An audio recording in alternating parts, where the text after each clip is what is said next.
2024년 2월 21일로 넘어가는 새벽 1시 54분경입니다. 일단 오늘 간단하게 차트를 다시 한번 보고 어떻게 해야 될지 그냥 녹음을 한다 생각하고 한번 봅시다. 지금 이거는 15분분 차트인데 지금 보면 242평선 빨간선이 수평으로 돌기 시작했고 그 전에 지지를 받던 이평선은 482평입니다.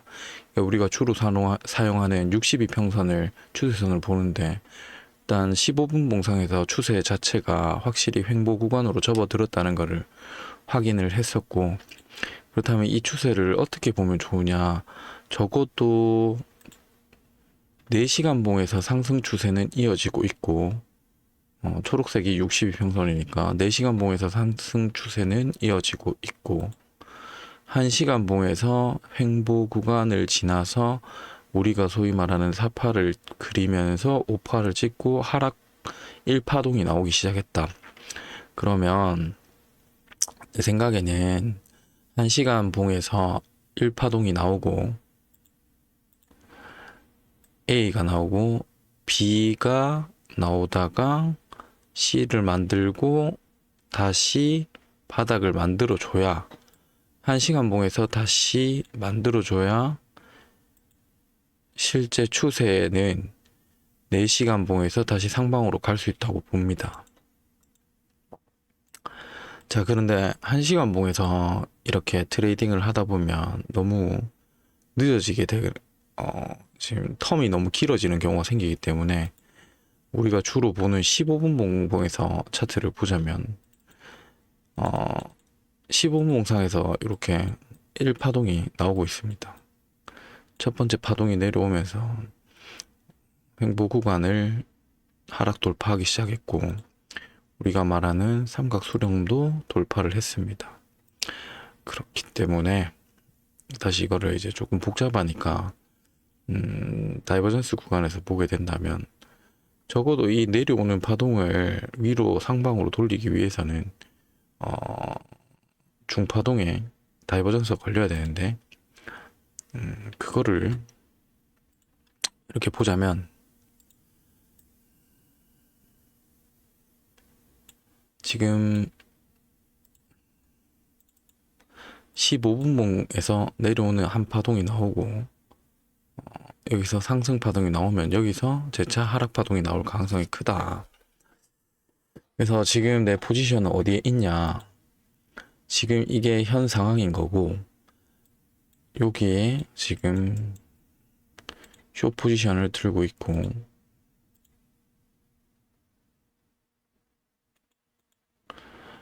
반익절은 첫 번째 이 정도에서 나갔습니다.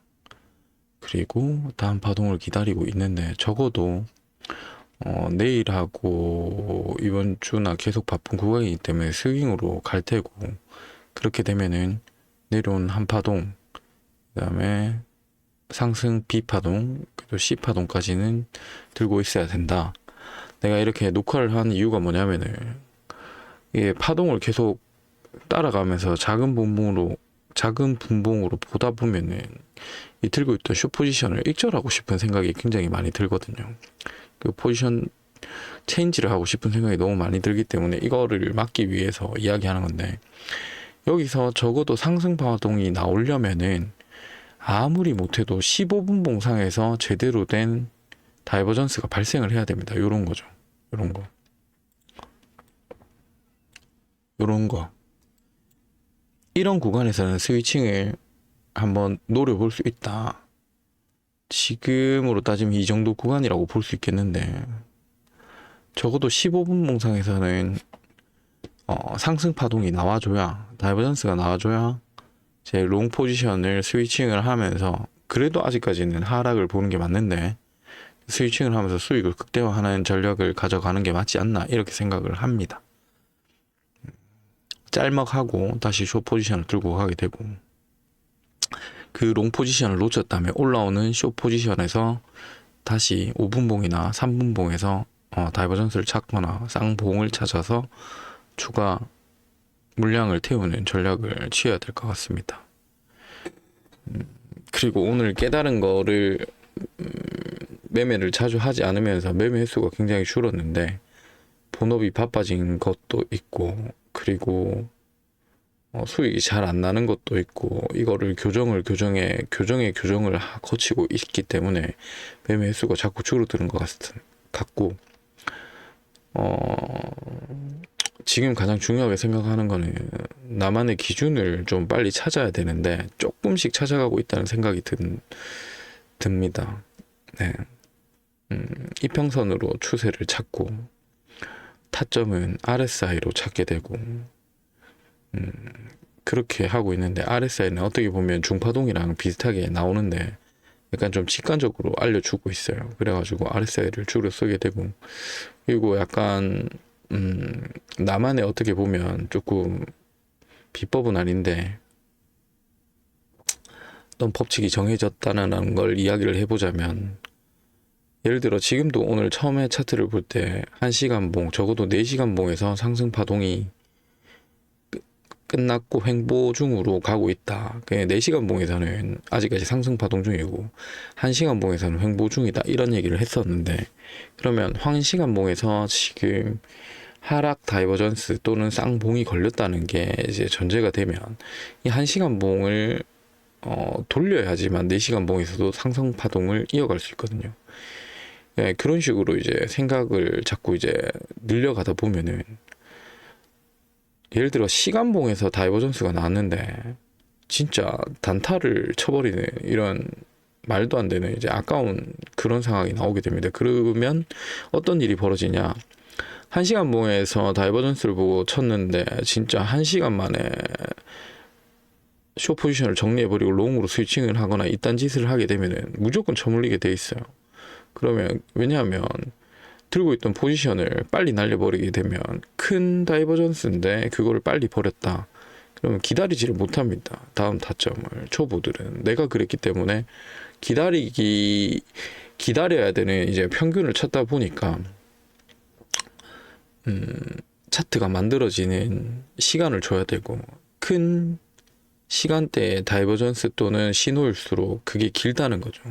그리고 약간 이거는 두리뭉실하게 보고 있는 거기 때문에, 아까도 배율을 조금 높게 타고 싶었지만 결국 7배밖에 숏을 못 쳤던 이유 자체도 4시간 봉이나 1시간 봉에서 다이버전스가 걸리는 구간의 숏이긴 하지만 1시간 봉의 다이버전스다 보니까 15분 봉이나 5분 봉 상에서 파동들이 조금 더 올라올 수도 있는데 너무 높은 배율을 타버리면 그걸 버티지를 못할 것 같더라고요. 아니면 손절하고 지켜보게 되거나. 그래서 조금 과감하게 1분 봉 다이버전스만 보고 들어갔는데 결과적으로 맞은 선택이 됐고, 요즘 그런 거에 대해서 많이 생각을 하고 있습니다. 그리고 또 이거를 다른 쪽으로 대입을 해보면 단타도 마찬가지인 거죠. 5분 봉에서 다이버전스가 생겼어요. 상승 다이버전스가. 1시간 봉에서는 하락 다이버전스야. 그 1시간 봉의 하락 다이버전스가 해소가 안 된 상황에서 5분 봉에서 상승 다이버전스가 나왔다는 것은 이제 롱을 받았을 때 오래 들고 갈 수 없다는 거죠. 아니면 손절도 짧아야 되는 거고, 아니면 물릴 가능성이 굉장히 큽니다. 하락하는 힘이 굉장히 강하기 때문에. 그래서 이런 걸로 반영을 해보면 단타를 치기에도 꽤 나쁘지 않은 것 같아요. 5분봉 다이버전스 보고 짧게 먹고 이렇게 하시는 분들이 이제 단타 치는 분들이 많이 하시는 거고, 제가 이제 추종하는 건 아닌데 어찌됐든 기본 틀은 똑같아야 된다고 생각을 하거든요. 그러니까 똑같이 얘기하면 5분봉에서는 5분봉 다이버전스만을 가지고 내가 먹을 수 있는 구간을 들어가는 거고, 1시간 봉이나 4시간 봉의 다이버전스를 내가 지금처럼 잘 잡았을 경우에는 반익절을 하고 지켜보는 게 굉장히 트레이딩에 손익비가 좋다. 네. 쓸데없는 포모도 줄일 수 있고 그렇습니다. 그래서 이거를 또 역추적해서 보면 고수들이 큰 시간봉부터 내려오면서 분석을 하잖아요. 이것도 마찬가지인 겁니다. 큰 시간봉에서 어떤 힘을 응축하고 있고 어떤 파동이 나올지를 예상을 하면서 아래 파동에서 다이버전스를 가지고 이 자리는 어떤 자리다 이런 걸 아는 거죠. 여러 가지 이제 깨달음들이 있는데, 예를 들어서 하락할 것 같아, 이런 자리, 이렇게 삼각 수렴을 그리고 있는데 이게 지금 다 나와서 보이는 거지만 사실 이쯤에서는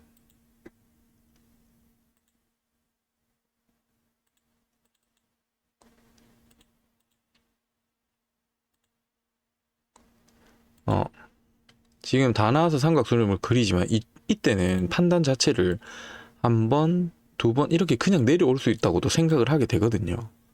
네. 그러니까 여기서 롱 타는 것도 굉장히 어렵죠. 이렇게 4파동을 5파동을 줘버리면 한번 여기 지지 받는다 생각하고 한번 타볼 수 있지만 굉장히 어렵단 말입니다. 여기서 ABC가 나왔고 다시 ABC로 올라오는데 이거를 뚫고 올라갔다가 꽂을 수도 있는 거고, 근데 이쯤에서 다이버전스가 이렇게 파동들이 걸리는 것들을 조금 확인을 했기 때문에, 그렇다면 이렇게 내려가든 올라갔다 내려가든 숏을 볼 수 있기 때문에 여기서 숏을 탔고 이쯤에서 반익절을 했습니다. 이렇게 파동을 이제 라이브로 보면서 판단을 해가야 되기 때문에, 그래서 이제 트레이딩이 어려운 것 같아요. 어려운 것 같고, 이거를 처음에 할 때는 고수들 거를 참고는 하는데 이제 논점에서 벗어나 있어요. 이 사람들이 하는 건 다이버전스 보고 들어가면 진짜 잘 먹거든. 다이버전스가 확실히 굉장히 좋은 신호긴 합니다. 그런데 그거를 해석하는 거는 이평선의 배열 상태나 전체적인 추세, 이 추세가 어디까지 이어진 추세인가 이런 것들이 굉장히 중요한 것 같은데, 그거는 모르고 다이버전스만 보게 되는 오류를 범하게 되는 거죠. 주봉상에서 상승 추세가 명확한데 5분봉, 15분봉에서 숏 치고 기다리고 숏 치고 기다리고 이런 상황을 숏 치고 손절하고 숏 치고 손절하고 이런 상황이 계속 나온다는 거죠. 일봉상에서도 추세가 하락이 명확한데 15분이나 5분에서 상승 다이버전스가 떴다고 해서 상승을 바로 들어가서 익절 안 하고 들고 있는 기대 심리 뭐 이런 것들을 갖고 있다는 것 자체가 이제 굉장히 리스크한 겁니다. 주저리 많이 떠들었는데 일단 내 생각들을 정리하는 겸 이렇게 녹음을 하고 녹화를 합니다. 자, 오늘 결론을 이제 마무리를 짓자면, 지금 1시간 봉에서 다이버전스가 걸렸다. 그래서 적어도 하락이 바뀌려면은 15분 봉상에서의 상승 신호는 있어줘야 내가 반등이라도 기대해 볼 수 있는 자리가 온다. 요까지 분석이고, 그다음에 이 분석의 근거로는 내가 이야기하는 시간대별에 가지는 힘의 크기도 다르고, 큰 힘에서 작용하는 데서 작은 힘에서 반하는 힘이 나오게 된다면 거기는 반등이거나 눌림이지 실제로 이제 차트를 변곡할 수 있는 힘은 아니다, 이런 것들을 이제 이야기한 겁니다. 오늘 여기까지 하겠습니다.